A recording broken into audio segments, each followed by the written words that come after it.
Why you always in the mood? I'm acting brand new.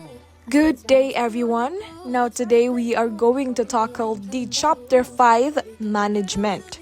Now, before we proceed with the discussion, let's have first the learning outcomes. This unit on management shall allow the students to define management and understand its functions. Number 2, realize the value of management skills and management's role in attaining business goals. And number 3, read organization structures.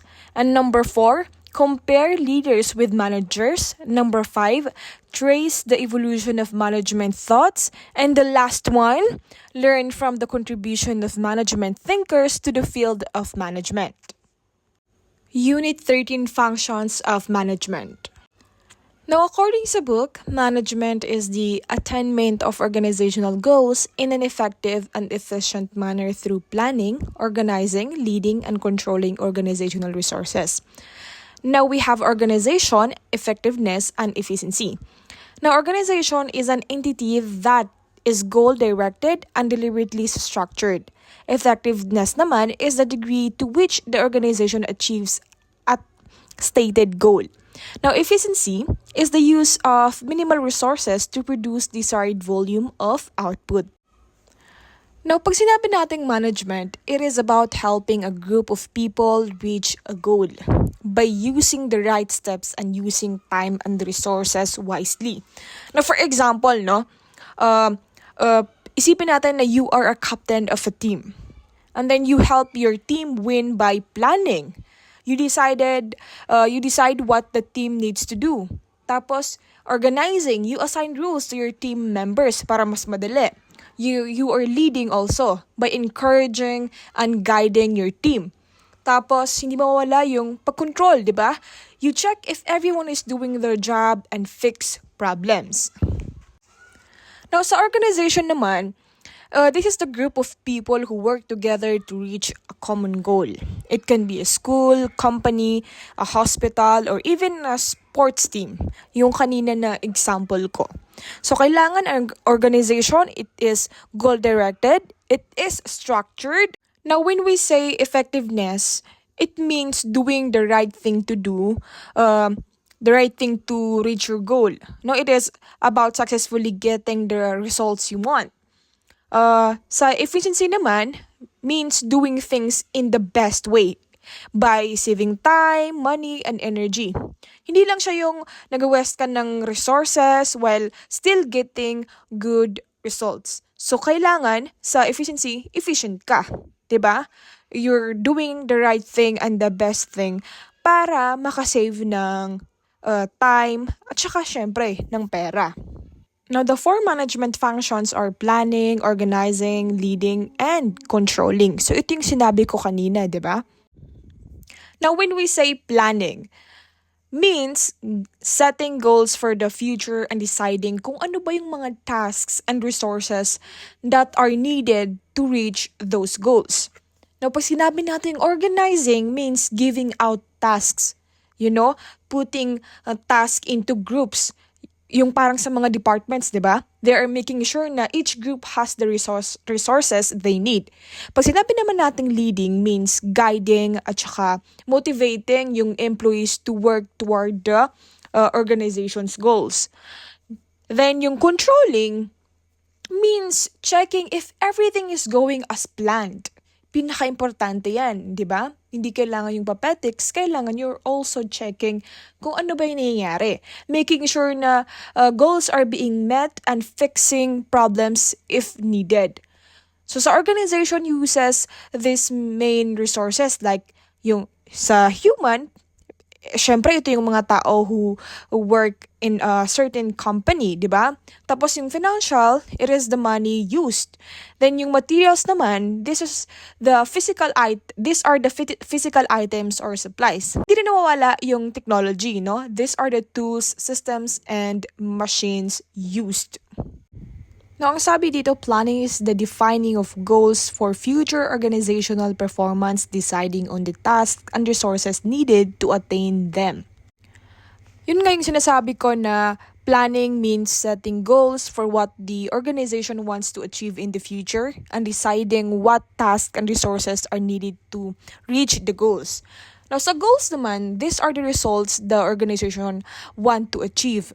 These goals are usually written in the vision and mission of the organization.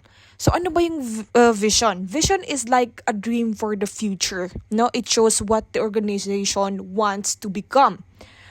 While yung mission naman explains what the organization does and why and kung bakit siya nag-exist. Ano yung mission nila? Bakit sila nag-exist? Now, this is the example of the vision and mission of a certain incorporation. This is the BioLab Medical System Vision and Mission. You can pause it for you to read the vision and mission. So when we say specific, it means goals should be clearly state what needs to be done. So for example, yung goal ng company na yun is to increase unit sales by 15% this year compared to last year. So that is very specific na ang goal nila is mag-increase yung sales nila, no? And that is 15% compared to last year. Now the second one is measurable. You should be able to measure progress. Now the goal includes a number. Like yung 15%. So it can be tracked. Diba? So the third one is achievable. Goals should be possible to reach based on current conditions like population growth and economic stability and peace. Hindi pwedeng you set a goal pero hindi naman siya possible to reach, 'di ba? Ang layo niya sa current condition ng kumpanya nyo, ang layo niya sa kung ano yung kakayahan ng mga employees nyo. So, kailangan achievable siya. It means kaya siyang gawin. Possible siyang mangyari within 1 year, within 3 months, no? Dapat ganun yung goal mo. Now, the fourth one is realistic. No, napaka-importante nito, no? Kailangan yung goals natin should make sense. For example, increasing by 15% is reasonable if last year's sales were 100 units. That's just 15 more units. So, napaka-realistic niya. Hindi ka pwedeng mag-set ng goal dyan, pero hindi siya makatotohanan, no? Hindi siya practical and hindi siya may apply because hindi nga realistic yung bagay na yon. And of course, the fifth one, time-based. So, familiar na tayo dito, no? Kailangan yung goals natin, it needs to be clear and time frame. For example, sinabi natin this year compared to last year, that's a time limit. No, so kayang-kaya yung 15 units increase na 15% na yon na ng isang taon, no? So pag nag-set ka ng goal, kailangan kakayanin siya ng oras yung time frame nyo, 'di ba? Now, why planning is important, no? Number one, of course, it helps everyone work together. Kasi pag may plano, it gives clear direction. It helps people to know what they can do, know what they need to do so that everyone is working toward the same goals. Now, number two, prepares for the future. Now, planning helps us think ahead. We can spot problems and come up with solution bago pa sila mangyari. Yan yung kagandahan sa pagpaplano, no? Now, number three, avoids wasting time and effort. Now, good planning stops people from doing the same job twice or doing things that aren't important or needed. So, number four, set goals to measure progress. Now, when we plan kasi, we set goals or standards. Now, later on, we can check if we're meeting the goals and fix things or kung hindi natin na-meet yung goal na yon. Now, the last one is acts like a guidebook. We can look back at old plans to help us, to make better plans in the future. Now, the planning types and models are, number one, management by objectives or MBO. Ito yung isang method where managers and employees define goals for every department. Now, yung mga project and person, and they use them to monitor subsequent performance. Now, meron tayong 4 major activities for MBO to be successful. Number 1, setting goals. Number 2, developing actions. And number 3, reviewing progress. And yung last one is appraising overall performance. Now, meron din naman tayong tinatawag na single-use plans. Now, these are plans that are developed, para ma-achieve yung set of goals that are unlikely to be repeated in the future. So, parang natuto ka na doon sa mistakes mo noon. Now, number 3, standing plans. These are ongoing plans used to provide guidance para sa mga tasks or performance repeatedly within the organization. Now, number 4, contingency plans. Now, ito yung mga plans that define company responses to specific situations such as emergencies and setback. Now, let's proceed naman sa organizing. So, these are the terms na kailangan maintindihan mo pag nasa isang management ka, Number 1, organizing. This is about arranging people and resources properly to reach company goals. So, kailangan synchronize yan, di ba? Organize yan from the word organizing. Number 2, organizational structure. Now, this is the shape or system of the company.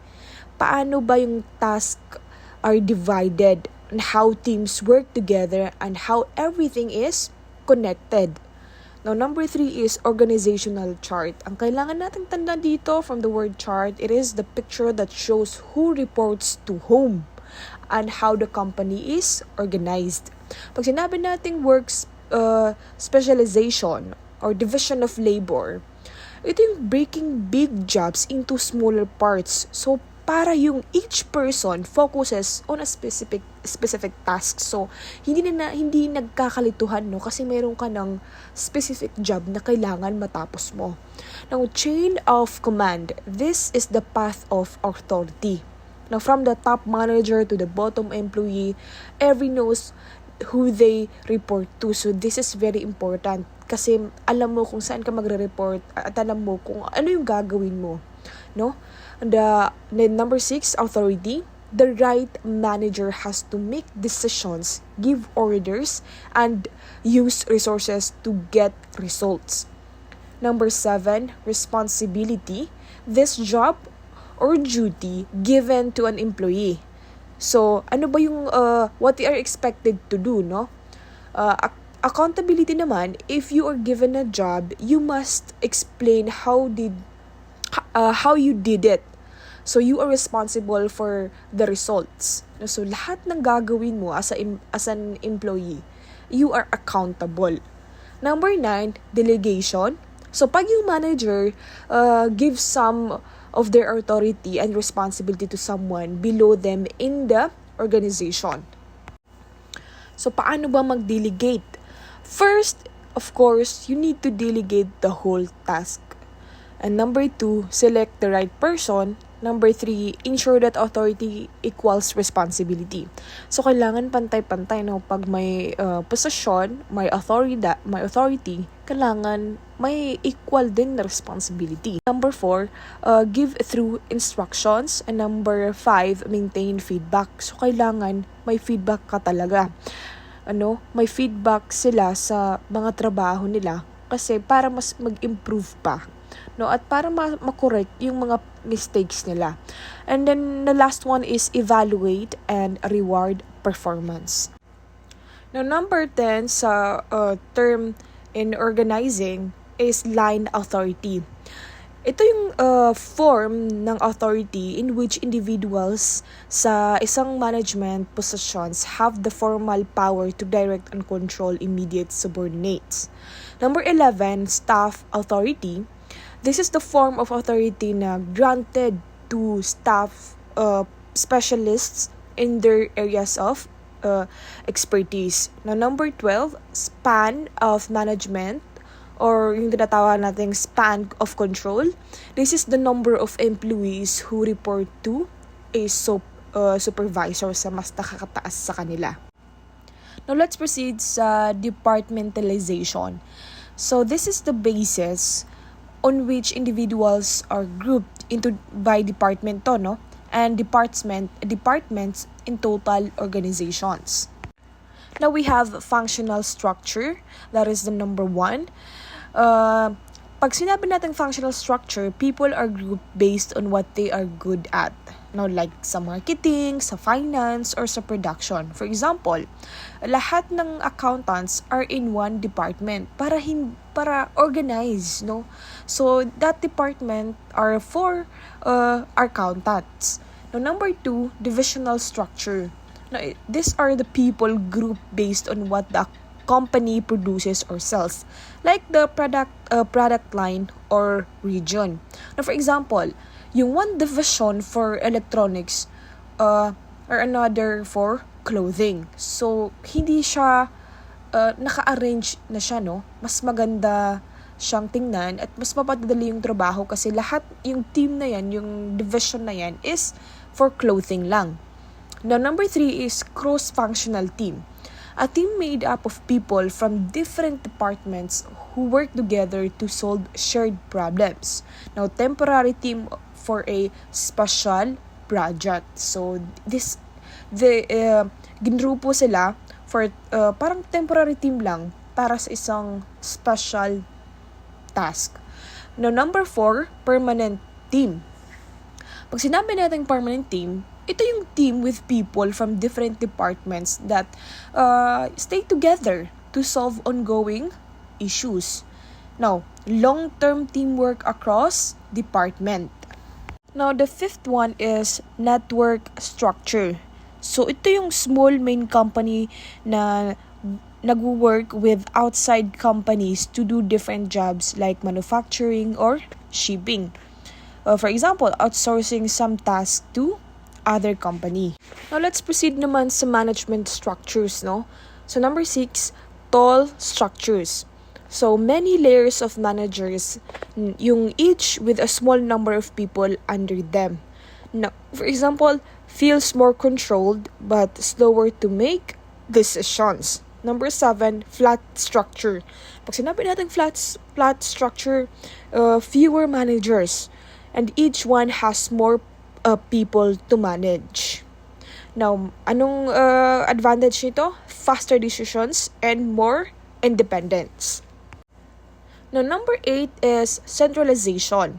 Dito na tayo sa decision-making styles, no? Pag sinabing centralization, yung top managers make most of the decisions. So, isa lang yung may control, no? Most control from the top. Yung number 9 naman, decentralization, lower level employees can make more decisions. So, more flexibility and quicker responses. Yan yung advantage ng decentralization. Now, ang pang-last is formalization. Now, these are the rules producers are written down clearly to guide what employees should do. What is the advantage of this? Lahat ng employees follows the same rules. So, hindi nakakalito, di ba? Now, we have functional versus divisional structures. Now, these are the illustrative organizing charts. So, first one is, ito yung chart ng functional structure. So, you see, we have president on top. Then, sa categories niya, merong R&D, finance, manufacturing, at saka marketing. So, sa division structure naman, ito yung chart niya. So, pinaka sa taas is yung CEO. Tapos, meron siyang Division 1, Division 2, at saka Division 3, and the rest. Now, we have lending. It is the use of influence to motivate yung mga employees natin at saka para ma-achieve nila yung organizational goals. Now, parang siyang leadership, no? Leadership is the quality that inspires and motivates beyond their normal levels of performance. So, meron tayong different types of leaders, no? such as servant leader, interactive leader, transformation leader, charismatic leader, at saka transactional leader. Now, these are the different types of leaders. Number 1, transactional leader. So, pag sinabi natin transactional leader, this leader focuses on clear tasks and rewards. Sinasabi nila sa kanilang mga tao, no, what to do, reward good work, and make sure everyone follow the rules. No, charismatic leader naman, ito yung kind of leader na nag-inspire sa mga employees niya. With their energy and personality, mas napapadali yung trabaho. Now, people follow them kasi they believe in them and feel motivated to do more than expected. Now, yung transformational leader naman, this kind of leader creates big changes and new ideas. Ito yung pinakamaganda actually. They help teams grow, improve, and think in new ways. Now, meron tayong interactive leader. Now, this kind of leader listens, involves others, and builds teamwork. Napakaganda nito kasi it's very good na they make sure everyone's voice is heard and decisions are made together. Now, the number 5 is servant leader. This leader puts the team needs first and helps them succeed. So, napakaganda nito kasi this goal is to support and develop others while also reaching the organization's goals. Now, this is the comparison of manager and leader. So, pag sinabi natin manager, appointed yan. No? Has the ability to influence based on the formal authority inherent in their position. Pag sinabi natin leader, appointed or emerged within the group. It can influence others to perform beyond the action by formal authority. Now, for example, sa aspect ng main focus, no, ang manager, ang para sa kanya, processes, task, and goals. Pero ang leader naman, para sa kanya, sa aspeto ng main focus na yan ng company, is yung people, vision, and inspiration. Sa aspect naman ng approach, yung manager plans, organize, and controls. While sa leader naman, ang mas pinofocus na is yung inspires, influence, and empowers. Para mas maintindihan natin, no, para mas easy to remember, ang managers do things right. Ang leaders naman do the right things. Now, we have 6 traits that make a leader different from others, yung mga non-leaders, no? Now, number 1, we have drive. Leaders are full of energy and never give up easily. No, they work hard, stay motivated, and always trying to achieve more. Pag sinabi natin desire to lead, leaders want to lead. They like guiding others and taking responsibility and making decisions. Number 3, honesty and integrity. Of course, leaders are honest and do what they say. People trust them because they are consistent and truthful. Consistent sila sa ginagawa nila at totoo sila sa mga sinasabi nila. Now, number 4, self-confidence. Of course, yun yung malaki dapat na mayroon ng isang leader. Leaders believes in themselves, no? They don't show self-doubt so others feel confident following them. Number 5, intelligence. Leaders are smart and can understand and solve problems. They think clearly, make good decisions, and create a strong vision. Now, number 6, job-relevant knowledge. Ito yung mga leaders know a lot about their work. They understand the company, the industry, and what needs to be done. Now, we have motivation. So, what is motivation? Motivation is what gets people to act, what guides their actions, and what makes them keep going until they reach a goal. Now, it is about what drives behavior, what direction it takes, and how long it lasts, no? So, meron tayong motivation theories. Number 1 dyan is content theory. This theory focuses on what people need. It says people are motivated by their basic needs like food, safety, friendship, and personal success. Number 2, hierarchy of needs theory by Abraham Maslow, no? People have 5 levels of needs, now basic to advanced, and we try to meet lower needs first, then move up. Now, for example, no, we have level 1, psychological. So what it means, basic survival needs. Example niyan is yung mga basic needs, yung food, water, and home. Yan yung mga basic needs, di ba? Number 2, for example, is yung safety. Now, what it means, feeling safe and secure. So, ano yung example niyan? Job security, protection. Now, number 3, belongingness. So, anong mini-mean dyan? Love and relationships. Ang example niyan, of course, yung mga friends, yung family, and the teamwork. Now, we have ARG theory. This is the modification of needs hierarchy theory that proposes 3 categories of needs, and those are existence, relatedness, and growth. Pag sinabi natin existence needs, these are the needs for physical well-being. Pag sinabi naman natin relatedness needs, this pertain to the need for satisfactory relationships with others. Yung growth needs naman, this focus on the development of human potential and the desire for personal growth and increased competence. Now, let's proceed with control. Organizational control is the systematic process through which managers regulate organizational activities para makagawa ng to make them consistent with expectations established in plans, targets, and standards of performance. Ito yung mga control entails the following process. Number 1, establish standards of performance. Number 2, measure actual performance. And number 3, compare performance to standards. Number 4, take corrective action. And number 5, revise standards when necessary. Basically, control standards are established prior to performance. Now, for example, yung grading system in schools are planned and put in place before students are accepted. Students are graded based on their performance in class, such as recitations, tests, projects, and participation in class activities. Now, yung grades are monitored and compared with the passing and failing marks.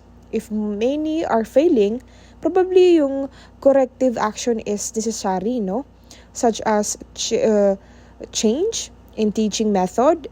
If many students are still failing, perhaps a revision of the grading system is necessary to allow them to meet expectations. Now, these are the qualities of effective control systems. Number 1, are linked to strategy. Number 2, are accepted by members. Number 3, kailangan accurate, no? Number 4, kailangan din flexible. Number 5, timely. Number 6, point out exemptions. Number 7, within reasonable cost. And number 8, provide corrective measures. Now, to be effective, a control system must be connected to the organization's goals and strategy. Now, yung strategy becomes real through clear goals and motivated people. So, companies create a reward system to encourage good performance.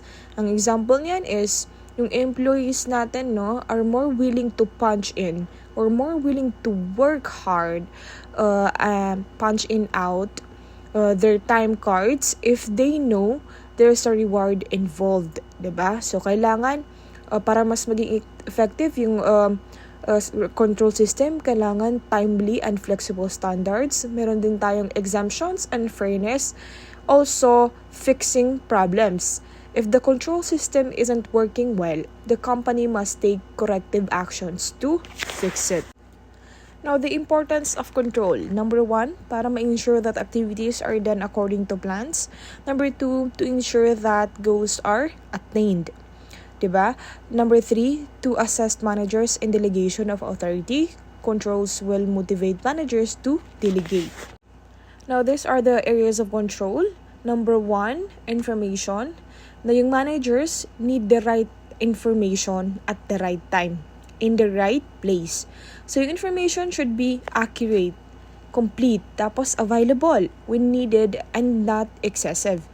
Number 2, finance. The company sets budgets or standards to collect data on actual operation. Now, they compare budgets with actual uses, analytical, financial tools like ratios and trends. Operations naman, the company monitors activities to ensure they are on schedule within allowable cost according to quality standards and that equipment are properly monitored. Now, sa employees' behavior naman, yung company, dapat mag-set sila ng criteria for hiring employees, design job descriptions, orient, and supervises. They need also to train mentors, set reward systems, and develop organizational culture. And that's the Unit 13. Let's proceed sa Unit 14, which is the evolution of management. Now, evolution of management. These approaches attempt to explain the real issues facing managers and provide them with tools to solve future problems. Some authors call the management theories.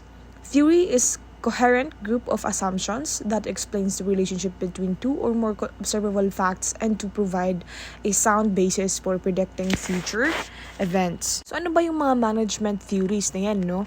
These are the ideas that help us understand how business and organizations work. These theories explain real problems managers face and tools to solve future problems. Ito yung mga theory na group of ideas or assumptions that explains how things are connected and help predict what might happen next. We have classical approaches to management. Now, these are the oldest management theories and they form the foundation of how management organization today. They focus on efficiency, structure, and clear rules in the workplace. Now, contributions of key advocates of management theories. Over the years, many management advocates or writers of management theories have contributed concepts, theories, and principles that enriched the field of management as science. Most of them are listed here. Now, pinakauna natin is si Bernard Chester. Now, ang theory ni Chester Bernard is yung cooperation and authority. Bernard believed that people work together in organization to reach goals they can't achieve alone. But for the organization to succeed, the goals of the company must be balanced with the needs of the workers. Now, ito yung mga zone of indifference. This is the range of tasks that workers are willing to do without questioning the manager's authority. If a manager stays within the zone, employees will follow instruction willingly. But if the manager asks too much or is unfair, people might resist or stop cooperating. Now we have Deming Edwards. Now si Deming introduced Total Quality Management or TQM, which means that everyone in the organization is responsible for quality, not just the quality control team. From the top executives to the lowest level workers, everyone should focus on doing things better. He also came up with the 14 points of quality. Number 1 dyan is create constancy of purpose for improvement of productive service. Number 2, adopt new philosophy. Number 3, cease dependence on mass inspection. Number 4, end the practice of awarding business on price tag alone. Number 5, constantly and forever improve the system of production and service. Number 6, institute modern methods of training on the job. Number 7, institute leadership. Number 8, drive out fear. Number 9, break down barriers between staff areas. Eliminate slogans, extortions, and targets for the workforce. That's number 10. Number 11, eliminate numerical quotas. Number 12, remove barriers to pride of workmanship. Number 13, institute the vigorous program of education and training. And the last one is take action to accomplish the transformation. Now we have Follett Mary. said that management is the art of getting things done through people. Now, she believed that people working together using their different skills can achieve more. Now we have Henry Gantt.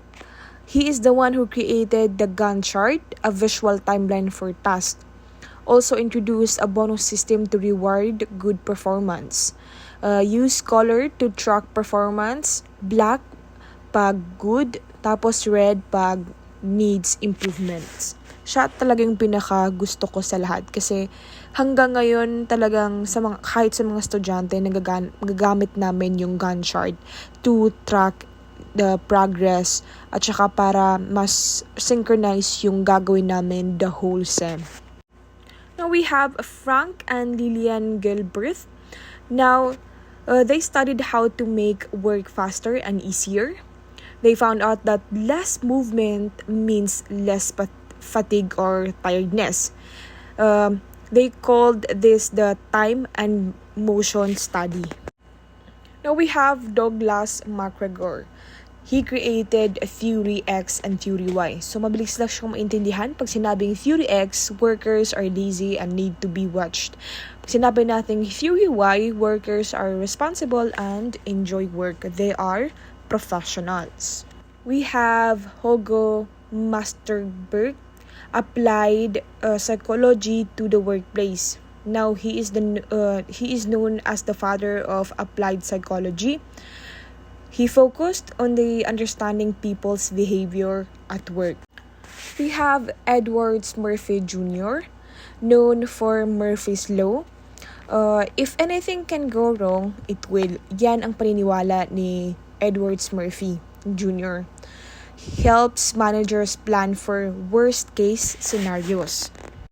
We have William Ochi. Now, he studied Japanese businesses and created a Theory Z kung saan nakafocused on loyalty, teamwork, and long-term employment. We have Felfredo Parito. He created the 8/20 rule. Example, 15% of results come from 20% of the effort. Ang ganda ng nagawa ni Felfredo Parito kasi this helps managers focus on the most important areas. We have Northcote Parkinson. He is known for Parkinson's law. Now, he believed that work expands to fill the time available. Now, the more time or people you have, the longer the work takes. Sabi niya, the desire of managers to have more subordinates as a measure of success, and the personnel of an organization perform work for another. Now we have Lawrence Peter. He introduced the Peter Principle, kung saan naniniwala siya na people get promoted until they reach a job they can't do well. Then, lagi na nare-remind na managers should promote wisely. Hindi yung basta-basta ka lang nagpo-promote without any basis. Then, we have Thomas Peters, kung saan he promoted dynamic engagement that believe that managers must be active, flexible, and ready for constant change. Kasi hindi natin alam kung ano nangyayari sa field, So, kailangan flexible at ready to for an active change, a constant change, ang isang manager.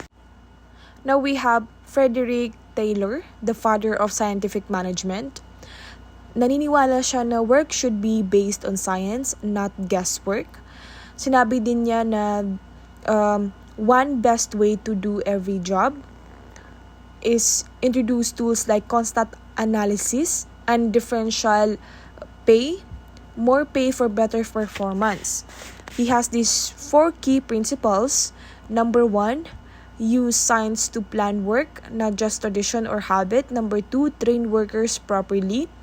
Choose the right person for the right job. And number 3, cooperate with workers, kung saan yung managers and workers should work as a team and divide work clearly.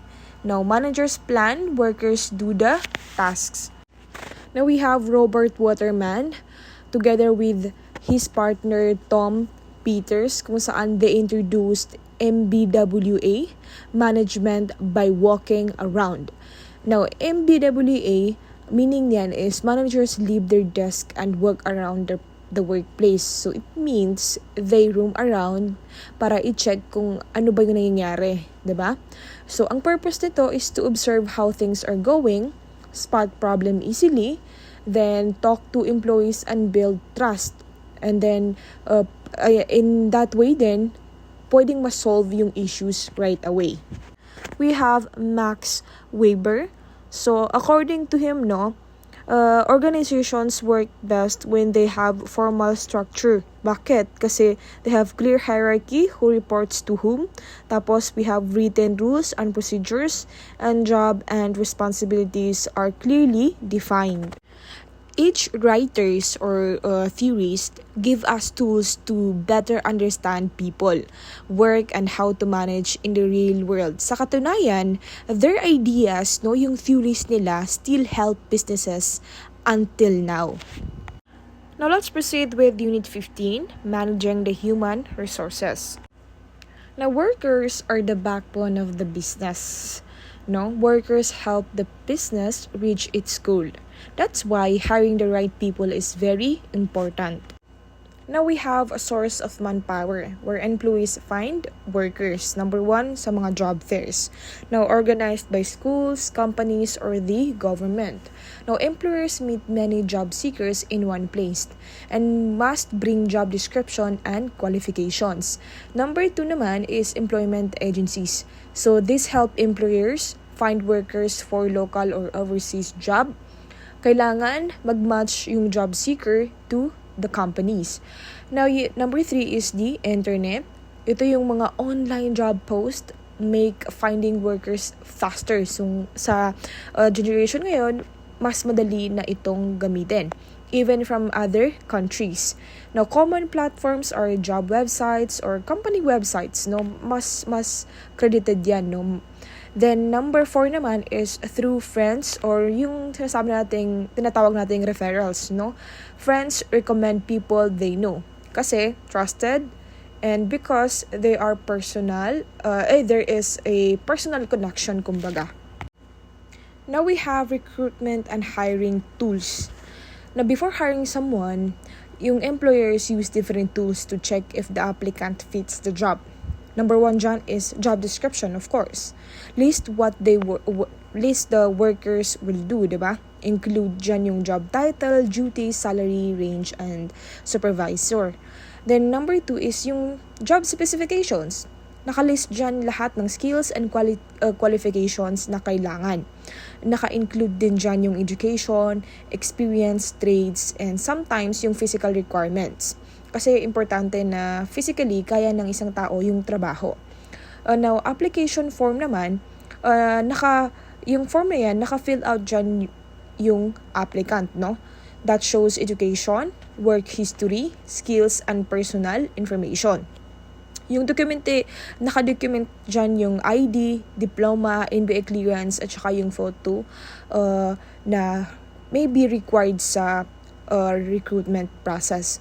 Tapos, we have interview questions kung saan may naka-prepared na questions para mas malaman kung ano ba yung kakayahan ng isang aplikante na yun, Now, some questions repeats what's in the form, but they help confirm the truth, Then we have number 5, yung testing. Can be written or hands-on, Example, pag yung baker might be asked to bake a cake to show their skills. Syempre, hindi mo naman pwedeng agad-agad recruit yung isang tao kung hindi naman siya skilled, 'di ba? Now, ang mga key points lang dito sa recruitment and hiring process is recruitment means attracting applicant to a job. This is done through ads, like newspaper, radio, and TV, internet. Wala naman sigurong gumagamit ngayon ng newspaper, Siguro kung mayroon, kalimitan lang. And then we have job fairs at saka yung mga referrals from your friends, So, ano ba yung mga steps in the hiring process? We have preliminary interview, a short first meeting with basic questions. We have number 2, application form, If the applicant passes, they fill out a form with personal job and related info. Number 3, testing. Written or performance man yan, based test depending on the job. Yung sinabi ko kanina. Now, we have medical exam to check if the applicant is fit for work. And we have the final interview, no, na discussion of work situations, tsaka pinaka-importante yung salary and readiness to start. And then, yung pinaka-last one is yung orientation, kung saan i-introduce yung company policies, rules, and expectations. Now, we have the types of employee categories. Number 1 is yung casual or temporary. It means work for less than 6 months or maybe hired. Then we have probationary. It means on trial for a permanent rule for maximums of 6 months siguro. Then yung contractual, works under a contract, fixed time, no regular status. Then we have permanent or regular. Ito yung may full benefits and long-term employment. So we have training. It starts with orientation for new employees and continues through company meetings and updates, yung mga seminars or workshops, at saka yung mga special training for expansions. For example, yung isang baker, i-send mo siya to learn more cakes or para mas improve pa yung ability and capacity ng isang employee. Now we have wage and salary. But first, let's discuss muna kung ano ba yung wages at ano yung salary. So, ang wages is best associated with employee compensation based on the number of hours worked multiplied by hourly rate of pay. So, yung salary naman is best associated with employee compensation quoted on annual basis. So, wage means payment for work, no? Based on minimum wage laws. Now, we have job rule, for example, yung manager, mas malaki yung na-earn niya kaysa kay clerks. Now, yung companies use wage schedule to keep things fair. Now, promotion needed to move up pay levels. Now, we have reward system. Ito yung gustong-gusto talaga ng mga employees, no? Kasi this is a tool to motivate them. Reward may be given for sales performance, punctuality, higher work quality, or valuable contributions. Now, we have employee benefits. For example, yung monetary, 13-month pay, bonus, meron tayong allowance, at saka SSS contributions. Yung non-monetary naman, yun yung free uniform. Kumbaga, yung food, lodging, medical help, use of company facilities. Usually, regular employees get 15 days vacation and 15 days sick leave na paid na yun, ha? At saka yung SS contributions are shared by the employer at saka employee. Now, we have discipline. Ito yung dapat ina-apply talaga sa isang work. Rules must be followed. Like, for example, wearing uniform, no? Kasi kung hindi ka mag-wear ng uniform, meron siyang mga progressive discipline na pwedeng mai-apply sa'yo. Una is yung first offense, kung saan ito ang tinatawag nating verbal warning. Number 2 offense, another verbal warning. And number 3, written warning. And number 4, dyan ka na ipapatawag ng suspension na yan. And number 5, ma-determinate ka kung hindi mo i-apply yung disiplina na ini-implement ng isang kumpanya. Now, we have labor unions. Pag sinabi natin labor unions, it is a group of workers who aim to protect their rights. Often, conflict arises due to disagreements over wages, benefits, or yung working conditions. Forms of strike, yung sit-down strike, workers go to work but don't perform tasks, diba? Unruly strike, workers may yell, protest, or damage property. Now, yung tinatawag nating picketing, kung saan ito yung mga workers hold signs outside to show their demands. Para siyang rally, no? Now, just a short wrap-up, no? About the management and the human resource management. The people who makes up the backbone of every business. It explains how companies attract the right workers, categorize them based on employment type, provide training to improve their skills, and motivate them through fair wages, benefits, rewards, and discipline. It also highlight the role of labor unions in protecting workers' rights and importance of handling employee relations improperly. Now, bakit ba importante itong pag-aralan, no? Kasi people are the heart of a business. Their performance determines success or failure. Now, hiring the right person and training them well improves productivity and quality. Now, yung fairness, no, yung fair pay, rewards, and benefits help retain employees and boost morale.